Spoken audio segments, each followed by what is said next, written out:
नमस्कार साथियों, स्वागत है आप सभी का अंकित इंस्पायर्स इंडिया पर। मैं हूं अंकित अवस्थी। अंतरराष्ट्रीय स्तर पर एक ऐसा डेवलपमेंट आपसे डिस्कस करने जा रहा हूं जिस डेवलपमेंट को संभवतया आपने और हमने कभी ध्यान नहीं दिया हो, हमारी आंखों के सामने ही रहा था। क्या हो रहा था? एक देश है गल्फ का सबसे बड़ा, नाम है जिसका सऊदी अरेबिया। सुन्नी जो मुस्लिम वर्ग है उनका सबसे बड़ा रहनुमा, मक्का मदीना जिस देश के अंदर है, सुन्नियों के बीच में सबसे प्रतिष्ठित देश है सऊदी अरेबिया, जिसका सामना हमेशा शियाओं के देश ईरान से रहा है। ईरान इन दिनों अमेरिका के साथ लोहा ले रहा है, लेकिन इसी ईरान से सबसे ज्यादा डर इन्हीं को है, क्योंकि ईरान अगर न्यूक्लियर बॉम्ब बना गया तो फिर सऊदी का क्या होगा? सऊदी अमेरिका की सबसे पसंदीदा जगह, सऊदी अमेरिका की रहमो करम पर दुनिया में सबसे ज्यादा तेल निकालने वाला देश। इस प्रकार से सऊदी ने अपने आप को और अपनी व्यवस्था को बनाकर रखा कि यूरोप का और अमेरिका का पसंदीदा होते हुए आजकल ये चाइना और रशिया के साथ भी बढ़िया संपर्क में है। अब सबसे बड़ा सवाल ये कि अगर कभी ईरान इतना पावरफुल हो गया कि उसने अपनी पावर का इस्तेमाल करके सऊदी पर अमेरिकी ठिकानों को निशाना बना दिया, तो क्या अभी निशाना नहीं बना रहा? बनाता है। अभी निशाना जो बनाया है वो उसने यूएई के अंदर, यानी कि सऊदी के साथ में एक और दूसरा देश जुड़ा हुआ है जहां आबू धाबी, दुबई है, जहां पर ईरान की धमकियां हैं कि खाली कर दो, हम यहां पर हमला करने वाले हैं, आबू धाबी एयरपोर्ट से हट जाओ, हम हमला करने वाले हैं। वैसे हालात सऊदी पर नहीं है, क्योंकि ये जानते हैं कि सऊदी इस क्षेत्र का सबसे बड़ा हथियार खरीदने वाला देश है। आज हम चर्चा क्यों कर रहे हैं?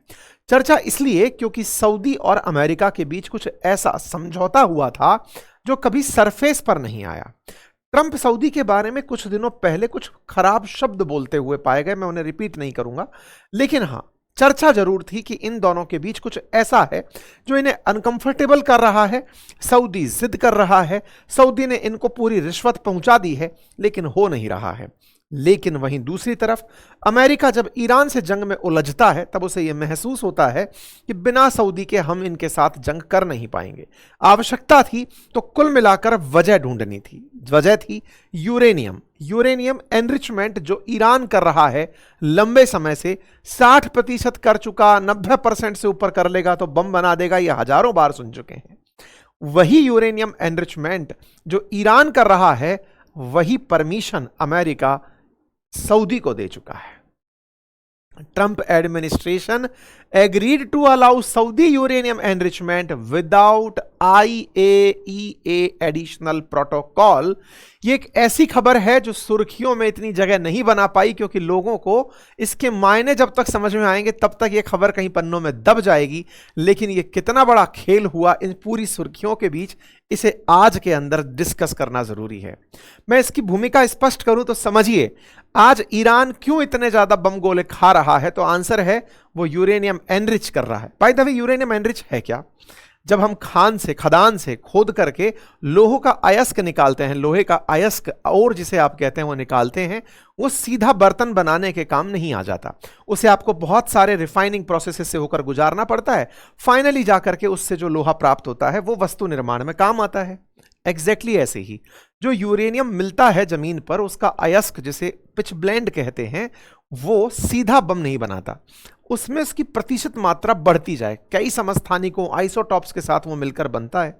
उनमें से यूरेनियम का समस्थानिक 235, यूरेनियम 92 235 सुपर एक्टिव माना जाता है न्यूक्लियर बॉम्ब के लिए।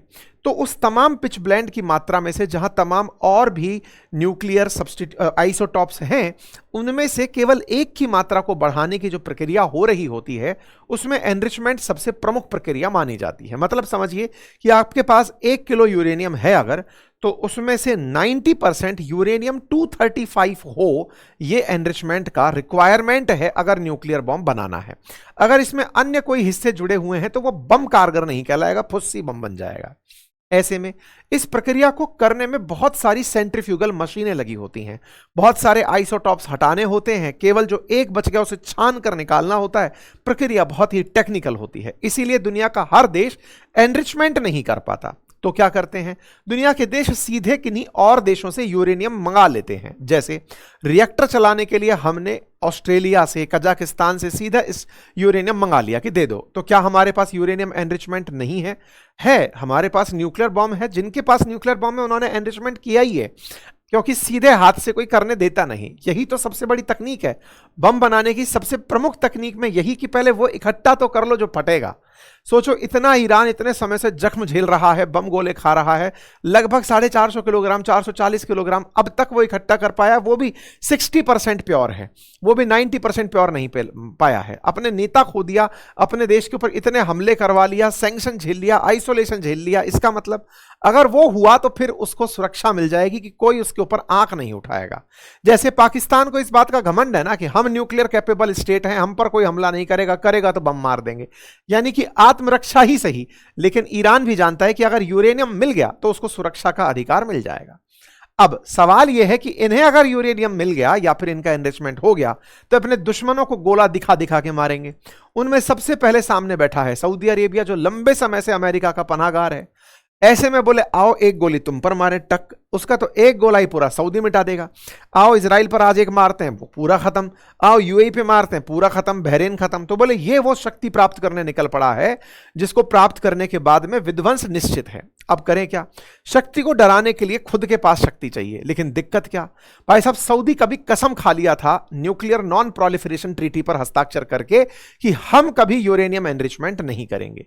बाय द वे, एनरिचमेंट करना आसान है नहीं, उसके लिए भी तकनीकी चाहिए, उसके लिए वैज्ञानिक चाहिए, तब जाकर वो हो पाता है।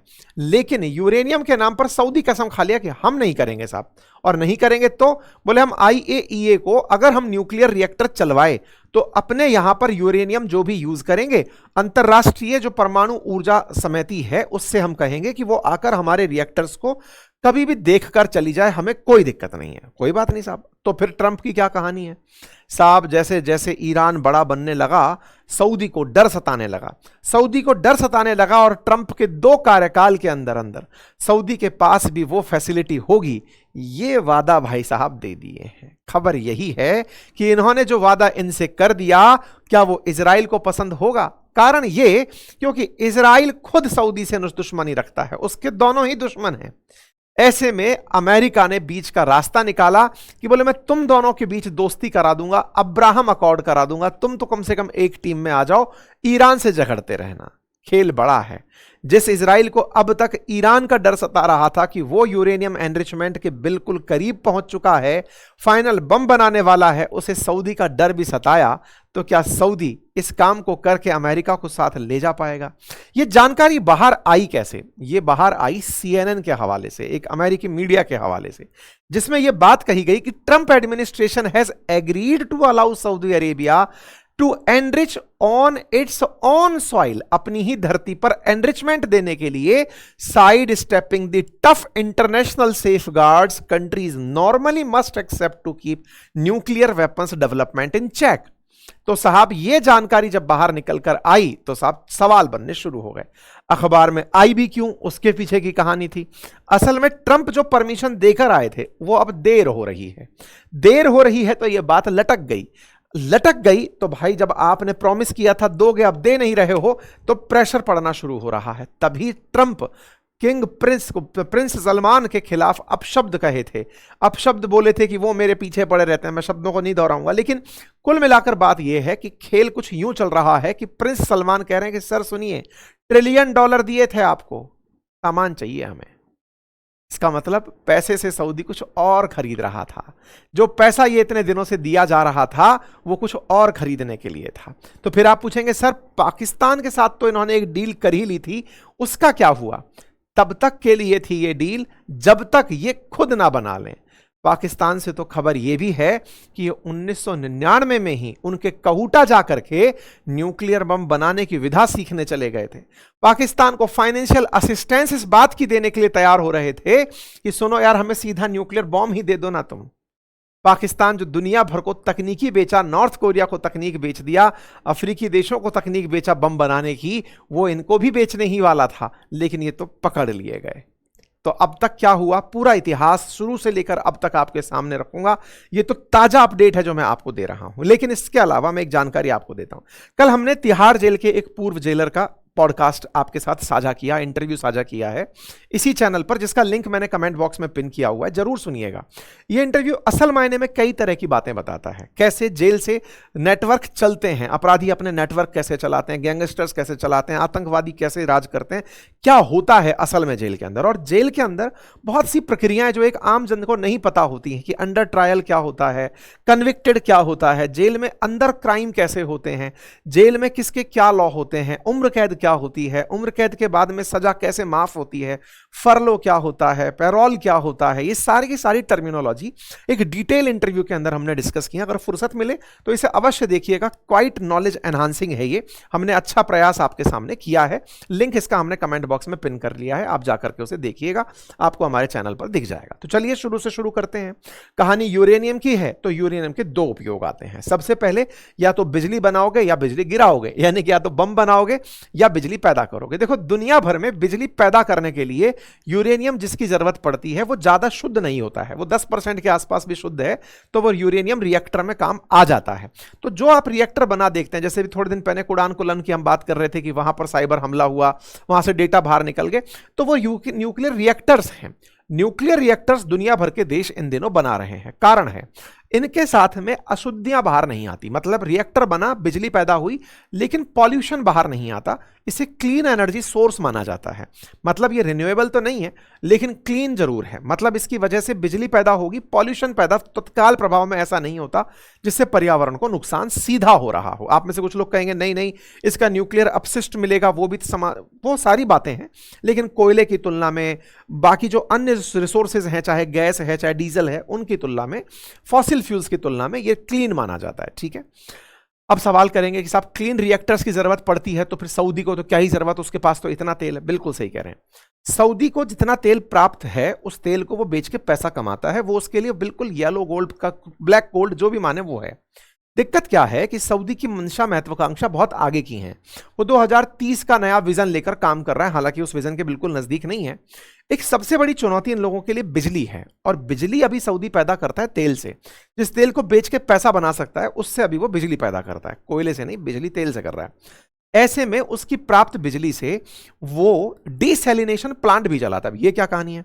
असल में जैसे आप और हम जमीन के खुदे पानी से पानी पी लेते हैं, पानी बोरवेल से पीते हैं, नदियों से पीते हैं, तालाबों से पीते हैं, झरनों से पीते हैं। सऊदी में पानी नहीं है, पानी के लिए वो समुद्र जो खाड़ी है ना, उसी का पानी निकाल कर पीते हैं, लेकिन खाड़ी का पानी तो खारा है। तो खारे पानी को साफ करने के लिए डिसैलिनेशन प्लांट, मतलब समझो अपने जो आरओ लगे हुए हैं इनके कई कई टाइम्स ज्यादा स्ट्रॉन्ग आरओज लगा लगा कर पानी शुद्ध करके पिया जाता है। इस पूरी प्रक्रिया में बहुत खर्चा आता है, खर्चा आता है तो बिजली भी खर्च होती है और प्रक्रिया के अंदर मशीनें भी। तो इस पूरे के लिए इन्हें आने वाले समय में जब तक सऊदी रहे तब तक ऐसी बिजली और ऐसी तकनीक चाहिए जिससे पानी शुद्ध होकर सऊदी की सप्लाई बनी रहे। बिजली इनकी कोर आवश्यकता है, यूं समझिए। अब आने वाला समय एआई का आ रहा है, एआई के डेटा सेंटर बने या एआई के प्रोसेसर्स, उसमें भी बिजली चाहिए। तो कुल मिलाकर इनका जो लाइट है वो जरूरत बन चुका है। अब बिजली की जरूरत की पूर्ति के लिए तेल अगर फूंकते रहे तो फिर पैसा कैसे कमाएंगे? तो इन्होंने एक सस्ता रास्ता तरीका अपनाया, रिएक्टर्स का। रिएक्टर की कहानी क्या फंसी हुई थी, अब मैं आपको वहां तक लेके चलता हूं, क्योंकि सऊदी की मैंने जरूरत आपको बता दी। अब कुछ होता यूं है कि सऊदी अरब ने सबसे पहले 1974 में अंतरराष्ट्रीय परमाणु ऊर्जा एजेंसी से जुड़ने का, कि साहब हम आपके साथ जुड़ रहे हैं, हमारे पास रिएक्टर बन जाए तो आप आकर देख लेना। दुनिया में अगर कोई यूरेनियम का यूज कर रहा है और उसका दुरुपयोग ना करे तो एक संस्था बनाई हुई है IAEA के नाम से, उसके वैज्ञानिक आएंगे, रिएक्टर घूमकर देखकर जाएंगे, पता लगाएंगे कितना यूज हुआ, कितना बचा, ताकि यह संतुष्टि रहे कि यूरेनियम खोया नहीं, कहीं जाकर बम नहीं बना। ठीक है साहब, यहां तक हुआ। 1988 के अंदर सऊदी अरब ने एक संधि कर दी, एनपीटी। एनपीटी क्या है? न्यूक्लियर नॉन प्रोलिफरेशन ट्रीटी, जिसका मतलब क्या था, जो द्वितीय विश्व युद्ध के अंदर युद्ध जीते हुए देश थे जिनके पास न्यूक्लियर बॉम्ब था, उन्होंने तय किया कि अब यह न्यूक्लियर बॉम्ब किसी और को नहीं दिया जाएगा। तो क्या करें? बोले एक ऐसा संधि बनाते हैं कि कोई भी देश इसको प्राप्त करने की भी मंशा नहीं रखेगा, मतलब इसको अनटचेबल्स बना दो। बोले हो गया साहब। ऐसा करके दुनिया भर के कई देशों को पकड़ करके एनपीटी पर हस्ताक्षर करवा दिए गए। जिनके पास न्यूक्लियर बॉम्ब है उनने हस्ताक्षर नहीं किए, बाकी दुनिया के देश के, तुम नहीं चाहोगे परमाणु बम, भारत जैसे देश ने कहा कि नहीं हम ऐसा नहीं मानेंगे, हम अपना करेंगे साहब, हमने बनाया तो हमारी होड़ा। और फिर पाकिस्तान आ गया, फिर ऐसे ही एक देश अफ्रीका का निकल करके आ गया, कुछ इस प्रकार से। तो India, Israel, Pakistan, south Sudan, ये वो देश निकले जिन्होंने एनपीटी पर हस्ताक्षर नहीं किए। लेकिन सऊदी वो देश निकला जिसने कहा मैं कर रहा हूं हस्ताक्षर, मैं नहीं लूंगा परमाणु बम। ये उस दौर की बात है, तब ये भी नहीं था कि ईरान भी न्यूक्लियर बम बनाएगा। तो गल्फ में बोले शांति रहेगी, क्यों ही लेना, हमारे पास खूब तेल है, हम कौन सा किसी से लड़ने जा रहे हैं। लेकिन अमेरिका तो खोजता है कि लड़ने के लिए मैं जगह बनाऊंगा, कैसे लड़ाऊंगा। धीरे धीरे इन लोगों को यह जरूरत महसूस कैसे हुई, वहां तक मैं आपको लेकर चलता हूं। 2010 में सऊदी अरब ने king Abdullah city for atomic and renewable energy की स्थापना की, जिसमें रिएक्टर के नाम पर वैज्ञानिक बुलाए गए, कई तकनीकी वैज्ञानिक बुलाए कि चलो बिजली बनाएंगे, हम बिजली की आपूर्ति करेंगे। इस बीच में उन्होंने चाइना से, रशिया से, साउथ कोरिया से, सबसे बुलाए लोगों को बुला बुला कर कहा कि हम रिएक्टर बनाएंगे, चिंता मत करिए साहब। सब लोग आकर के अपने अपना ज्ञान यहां पर देने लगे। लेकिन इसी बीच में पता चलता है कि सऊदी अरेबिया अपने जमीन के भीतर भी यूरेनियम की खुदाई करवा रहा है, ढूंढवा रहा है कि खोजो कि हमारे पास यूरेनियम है या नहीं। लोगों को सैटेलाइट तस्वीरें मिली कि यह चाह क्या रहा है, कर क्या रहा है। ऐसी स्थिति में सऊदी के बारे में जब जानकारी जुटी तो उसने कहा, सर चूंकि हमें रिएक्टर चलाने हैं तो हमें यूरेनियम की जरूरत पड़ेगी, हमें थोड़ी बहुत यूरेनियम की जरूरत है, निकाल लेने दो। कोई बात नहीं, लोगों ने कहा ठीक है, खोजते रहो, तुम्हारी धरती में यूरेनियम निकल भी जाए तो एनरिचमेंट थोड़ी कर पाओगे, कोई बात नहीं सर। लेकिन इसी दौर में एक और खबर लीक हुई थी, और वो आज से 26 साल पहले थी। 1999 में खबर निकली कि सऊदी जो है ना, वो न्यूक्लियर वेपन खरीदने की तैयारी कर रहा है। अब ये बात कहां से निकली? ये बात निकली पाकिस्तान से बाहर आई। पता चला कि Saudi were planning to buy nuclear weapon technology were raised privately in diplomatic circle after kingdom defence minister prince Sultan bin Abdul Aziz toured Pakistan secret nuclear facility in May 1999 में। सऊदी के जो डिफेंस मिनिस्टर हैं वो जाकर के Kahuta uranium enrichment plant की यात्रा करते हैं। उस समय नवाज शरीफ प्रधानमंत्री होते हैं, और AQ खान, जिन्हें पाकिस्तान का एटम बम का जनक माना जाता है, फादर माना जाता है, वो यहां पर पाकिस्तान की तरफ से सारी फैसिलिटीज दिखाते हैं कि सर ये आप यूज कर सकते हैं, ये ऐसे हो सकता है। ये सारी बातें यहां पर निकल कर आती हैं। इसका मतलब ये हुआ कि पाकिस्तान के साथ इनकी जो यात्रा 1999 में हुई थी, सऊदी पैसे के दम पर नवाज शरीफ से बात करते हैं कि आप हमें यूरेनियम से बम बनाकर ही सीधा दे दो, बाकी हटाओ। सऊदी का केवल इतना सा मानना था कि मेरे पास परमाणु वेपन हो, लेकिन किसी को पता ना हो, मैं पूरी तरह से उसे अपने पास रखूं, सुरक्षित रखूं, लेकिन इस पूरे मिडिल ईस्ट में किसी और के पास न्यूक्लियर वेपन ना हो। धीरे धीरे उनकी यह महत्वाकांक्षा खाड़ी के देशों को, GCC जो गल्फ काउंसिल है, उसको समझ में आने लगी। इस बीच में भारत वर्ष 2005 में NPT पर हस्ताक्षर ना करके भी अमेरिका के साथ एग्रीमेंट 123 कर गया। ये क्या कहानी है? असल में 2005 में जब बुश हुआ करते थे, जॉर्ज W बुश अमेरिका के राष्ट्रपति, मनमोहन सिंह जी भारत के अंदर थे, तब ये डील तय हुई कि भारत और अमेरिका मिलकर के एक एग्रीमेंट करेंगे, जिसमें भारत ने भले ही NPT पर हस्ताक्षर ना किए हों, लेकिन अमेरिका भारत को अगर यूरेनियम देना चाहता है, एनरिच्ड यूरेनियम भी देना चाहता है, तो भारत को यह कहना होगा कि उसके रिएक्टर्स में IAEA के सदस्य जाकर जांच करने जा सकेंगे। उस समय बहुत विरोध हुआ इस बात का। क्यों हुआ? क्योंकि भारत ऑलरेडी न्यूक्लियर बॉम्ब बना चुका था। भारत नहीं चाहता था कि हमारे न्यूक्लियर बॉम्ब की साइट पर अमेरिकी जाएं या IAEA के अधिकारी जाएं। तो भारत सरकार ने तब यह क्लियर किया कि आप लोग अगर हमारे साथ एग्रीमेंट करके हमें यूरेनियम बेचना चाहते हैं, हम यूरेनियम ले तो लेंगे, लेकिन हम केवल रिएक्टर पर आपको लेकर जाएंगे, जहां बम बनाते हैं वहां नहीं लेकर जाएंगे। अमेरिका इस बात पर एग्री हो गया, क्योंकि जब भारत ऑलरेडी बना चुका बिना अमेरिका की जरूरत के, बिना किसी दिक्कत के, तो अमेरिका को भी पता था कि भारत बम का इस्तेमाल किसी और देश पर करने के लिए नहीं चाहता, वो आत्मरक्षा में बम बनाया है, बजाय इसको जरूरत यूरेनियम की बिजली उत्पादन के लिए है, फेयर कंट्री है, इसे यूरेनियम हम दे सकते हैं। इसी बात को सऊदी ने मांग लिया कि सर जब आप उनको दे चुके हो तो हमें भी यूरेनियम दे दो, एनरिच्ड यूरेनियम आप भारत को भी तो दे रहे हो, हमें भी दे दो। अमेरिका और अमेरिकी प्रशासन उस समय पे इस बात से मुकर गया। लेकिन 2006-07 में ईरान ने अपना कार्यक्रम शुरू कर दिया। 6-7 में जब ईरान ने अपना न्यूक्लियर कार्यक्रम शुरू किया, तब सऊदी के एक पूर्व वरिष्ठ सलाहकार का और शाही परिवार के सदस्य का बयान वायरल हुआ और कहा कि अगर ईरान न्यूक्लियर बॉम्ब बना गया तो हमें भी न्यूक्लियर बॉम्ब बनाना होगा। मतलब एक प्रकार से सऊदी के अंदर की जो मंशा थी ना, वो धीरे धीरे हेडलाइन बनने लगी कि अगर ईरान न्यूक्लियर बॉम्ब बना गया तो हम भी बनाएंगे। धीरे धीरे कुछ ऐसी तस्वीरें बाहर आने लगी, जैसे 2013 के अंदर एक ऐसी तस्वीर बाहर आई जिसमें पहाड़ों के नीचे से कहीं मतलब गड्ढे बने हुए हैं, सुरंगें बनी हुई हैं, जहां जाकर कुछ काम हो रहा होगा। लोगों का मानना था कि ये सीक्रेट न्यूक्लियर साइट है सऊदी की, जहां पर सऊदी काम कर रहा है। अब साहब, मिडिल ईस्ट के अंदर एक तरफ ईरान खुलेआम कर रहा है, सऊदी होड़ाहोड़ कर रहा है, और दोनों ही इजराइल को धमका रहे हैं, क्योंकि इजराइल इन दोनों को युद्ध में हरा के बैठा है। ऐसे में बोले ये दोनों आएंगे और हमें मारेंगे। इजराइल अमेरिका का प्रतिनिधि बोले साहब मैं नहीं बनाने दूंगा इन लोगों को। इस बारे में ये बात धीरे धीरे बाहर आने लगी। इधर सऊदी जो है वो पूरी तरह पाकिस्तान को भी साथ लेकर चलता रहा। पाकिस्तान से भी जुड़ने की बात निकल कर आई कि पाकिस्तान और इन्होंने ये एग्रीमेंट कर लिया है कि जब जरूरत पड़ेगी हम आपको अपने वेपन्स दे देंगे। ये सारी बातें इन लोगों के बीच में, और बाकी समय थोड़े दिन पहले तो ये पब्लिक ही हो गया जब पाकिस्तान और इन्होंने कह दिया कि हाँ भाई हम इनकी सुरक्षा में न्यूक्लियर बम का इस्तेमाल कर सकते हैं। ये पब्लिक में भी आ गया। ये बात 15 से चली आ रही है, ठीक है साहब। इस बीच में ओबामा आते हैं और ओबामा आकर ईरान के साथ एक एग्रीमेंट कर देते हैं जिसे जॉइंट कॉम्प्रिहेंसिव JCPOA कहते हैं। एक एग्रीमेंट साइन कर लेते हैं ईरान के साथ और कहते हैं कि ईरान वालों आपको यूरेनियम एनरिचमेंट करना है, करिए, हम आपके ऊपर से सारे सैंक्शन हटा देंगे। कंडीशन एक है, IAEA के अधिकारियों को आपके रिएक्टर्स के अंदर जाने की इजाजत दोगे, आपके यहां पर जो यूरेनियम साइट्स हैं वहां पर वैज्ञानिक जाएंगे। ईरान राजी भी हो जाता है। जब ये काम हो जाता है, P5+1 कंट्रीज यानी परमानेंट 5 मेंबर्स प्लस जर्मनी मिलकर ये परमिशन ईरान को देते हैं। ईरान के बढ़िया दिन चले आते हैं, लेकिन कुछ ही समय बाद ट्रंप की वापसी हो जाती है। ट्रंप आते ही कहते हैं कि आप लोगों को आइडिया नहीं है, ईरान आपकी परमिशन लेकर के भी न्यूक्लियर बम बना लेगा। इस बात पर ट्रंप की जब वापसी होती है तो ट्रंप कहते हैं कि इससे ज्यादा जरूरत है सऊदी को जाकर के आप यूरेनियम बम दें या न्यूक्लियर एनरिचमेंट कराएं। और ट्रंप पहली यात्रा पिछले कार्यकाल की भी करने चले आते हैं सऊदी अरेबिया। और जब सऊदी अरेबिया आते हैं यहां से वो $350 बिलियन उस समय लेकर जाते हैं। जैसे अभी $600 बिलियन लेकर गए, पहली बार $350 बिलियन लेकर जाते हैं और इन्हें कहकर जाते हैं कि चिंता मत करिए, मैं आपके लिए इंडिया वाला जो 123 एग्रीमेंट है ना, वैसा कुछ कराने की चेष्टा रखता हूं कि आपको सीधा यूरेनियम एनरिच्ड किया हुआ मिल जाए।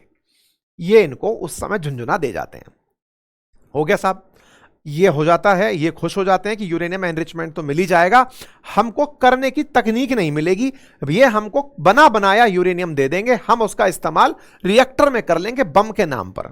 चलो कोई बात नहीं साहब। 17-18 के बीच में अमेरिका और सऊदी के बीच में 123 को लेकर बातचीत चलती रहती है। इधर की तरफ भारत के जो कंपैरिजन है वो लगातार सुर्खी में आने लगते हैं। सर ऐसा तो कर ही सकते हो, जब भारत के लिए कर दिया तो हमें कर ही सकते हो, इस तरह की बातें निकल के आने लगती हैं। फिर सऊदी के प्रिंस वापस बयान दे देते हैं कि अगर ईरान ने परमाणु बम बना लिया तो जितना जल्दी होगा हम भी वैसा ही करेंगे। यानी कि ये जब जब देने के बिल्कुल नजदीक होते हैं ये बोल जाते हैं। तो कुल मिलाकर अमेरिका फिर डर जाता है कि अरे यार इनको बम दे दिया तो दिक्कत हो जाएगी। कुल मिलाकर हथियारों की होड़ मच गई और ट्रंप प्रशासन डर में चला गया। ट्रंप प्रशासन पिछली बार तो काल काट गया। यूएस में फिर से इलेक्शन होते हैं 2020 के और बाइडेन चले आते हैं। और बाइडेन जो थे वो तो सऊदी के खुदरू विरोधी थे, तो इन्होंने कुछ नहीं किया बीते 4 साल में। जो हुआ वो एक दूसरे के सामने आमना सामना ही हुआ। फिर 2025 आता है, 2024 के नवंबर आते हैं, ट्रंप फिर से जीत के आते हैं। सऊदी को फिर उम्मीद जगती है कि अब अपना आदमी आ गया है, तो ट्रंप आते ही तत्काल प्रभाव से सऊदी की पहली यात्रा पर आ जाते हैं। $600 बिलियन पहली बार में यहां से आकर ले जाते हैं। 600 बिलियन की हिस्टोरिक डील होती है। इसके जाने के तुरंत बाद मई में ये आते हैं, नवंबर में सऊदी क्राउन प्रिंस अमेरिका पहुंच जाते हैं। कहते हैं कि 1 ट्रिलियन की डील करेंगे हमारे साथ, अब सिविल न्यूक्लियर कॉर्पोरेशन एग्रीमेंट जो इंडिया जैसा कर रखा है आपने 123 वो हमारे साथ कर लीजिए। भाई साहब ये डील साइन हो जाती है। कहते हैं कि यूएस सिक्योर कर लेता है $1 ट्रिलियन का धन और साथ में कमिट करता है कि चिंता मत करो, आपको हम न्यूक्लियर एनर्जी भी देंगे और F-35 भी देंगे। आप सोचिए कि हमारे वैज्ञानिकों ने ये सब काम उस समय 1998 में, इवन 1974 में जो हम कर बैठे, आज इस जैसे देश, सऊदी जैसे देश 2026 में भी स्ट्रगल कर रहे हैं केवल ये परमिशन पाने के लिए कि साहब कुछ तो कर दो टाइप से। आप सोचकर देखिए कि तकनीकी रूप से भारत कितना आगे और उन्नत है और अमेरिकी प्रेशर को कभी माना ही नहीं। इतिहास इस बात का खुद गवाह बन रहा है, आप और हम कहां हैं। खैर फिलहाल के लिए इस बात को आपने यहां पे देखा। इन दोनों के बीच डील होती है कि चलो पैसे से $1 ट्रिलियन से ही सही, अब आप हमको ये सुविधा दे दीजिए। खबर निकल कर आती है कि ये डील हो जाती है, लेकिन फिर से अटकी तो इस बार ये हेडलाइन बन जाती है कि सर पैसा लेकर के कौन आदमी ऐसा करता है। हेडलाइन बनती है कि ट्रंप एडमिनिस्ट्रेशन फिर से अटक गया है, जुझारू बिल्कुल उल्टा पुल्टा हो गया है। अगर बोले अब लटक गए आप तो इतना पैसा जो आपको दिया है सऊदी, कल को चाइना को और रशिया को देकर के सेम तकनीकी ले लेगा। अब ये अमेरिकी एक्सपर्ट अमेरिका को सलाह दे रहे हैं कि कम से कम आप ऐसा मत करो। सवाल यह है कि ऐसा कर क्यों रहा है अमेरिका। असल में अमेरिका को असली डर किस चीज का है? ईरान का डर है, उसके साथ तो वो लड़ाई लड़ रहा है। असल में क्राउन प्रिंस के साथ में टेंशन अब इस बात की हो रही है अमेरिका को कि इनको अगर हमने बम वेपन दे दिए तो इजराइल कहीं हमसे खफा ना हो जाए, तो पहले इजराइल को मनाऊंगा और सऊदी अरब के साथ अब्राहम अकॉर्ड करवाएंगे। जब ये दोनों तैयार हो जाएंगे तब जाकर कुछ करेंगे, ये पहली स्थिति बनती दिख रही है। अदरवाइज अमेरिका इस रिस्क को नहीं लेगा। अमेरिका और सऊदी के बीच में जो भी चल रहा है वो हल्का सा इस बात को लेकर तलखी है कि सऊदी अभी भी इजराइल को मान्यता देने को तैयार नहीं है। उसका मानना है कि नहीं साहब, फिलिस्तीन को खत्म कर गया ये देश, अब्राहम अकॉर्ड पर साइन तो हम नहीं करेंगे। तो दोनों के बीच में जहां पर चीजें अटकी हुई हैं वो एक बड़ा विषय बना हुआ है। लेकिन अमेरिका इस बात को जानता है कि जितना हम लेट हुए, पाकिस्तान, तुर्की और सऊदी मिलकर के कहीं एक इस्लामिक नाटो ना बना लें। ऐसा अगर हुआ तो ताकत भी होगी, पैसा भी होगा और क्षेत्रीय प्रभाव भी होगा, और कहीं अमेरिका को भगा दिए और चाइना और रशिया की एंट्री हो गए तो समीकरण बिल्कुल बदल जाएंगे। तो इस समय बिल्कुल ऐसी रस्सी पर चल रहा है अमेरिका इजराइल को साधने के चक्कर में कि ना तो ईरान का काम बन रहा है और ना ही बिगड़ रहा है। ऐसी में ये सुर्खियां बनती हैं, और सुर्खियां बनती तो आप और हमारे बीच में चर्चा आती है। भारत को इससे क्या प्रभाव पड़ेगा? भारत को इससे कोई प्रभाव नहीं पड़ेगा। भारत के लिए चिंता सिर्फ इतनी कि पाकिस्तान और सऊदी अगर नजदीक रहते हैं तो हमारे लिए गल्फ कंट्रीज में विकल्प कम होते जाते हैं। बेहतर है कि पाकिस्तान की जगह अमेरिका सऊदी के साथ में आगे बढ़े, भारत अपना काम खुद से चला ले जाएगा। आप लोग इस विषय पर क्या सोचते हैं? अपनी राय जरूर कमेंट बॉक्स में दें। बाकी जिस वीडियो का रिकमेंडेशन मैंने आपको दिया है, इसका लिंक मैंने कमेंट बॉक्स में पिन कर दिया है, आप जाकर इसे सुनिएगा। आपको बहुत से ऐसे अनकहे बातें, सुब्रतो राय सहारा कैसे जेल के अंदर पूरे ऐश से रहते थे, उनकी बातें, कैसे चार्ल्स सोबराज के साथ कैसे राज हुआ करता था, अपराधियों का कैसे गैंग चलता है, वो सारी बातें आप इनसे सुनेंगे तो काफ़ी, मतलब तिहाड़ जेल के बारे में तो बहुत सी ज़्यादा जानकारियाँ पता चलेंगी। एक अवेयर सिटीजन के रूप में अगर आप सुनना चाहते हैं तो जरूर सुनें। धन्यवाद।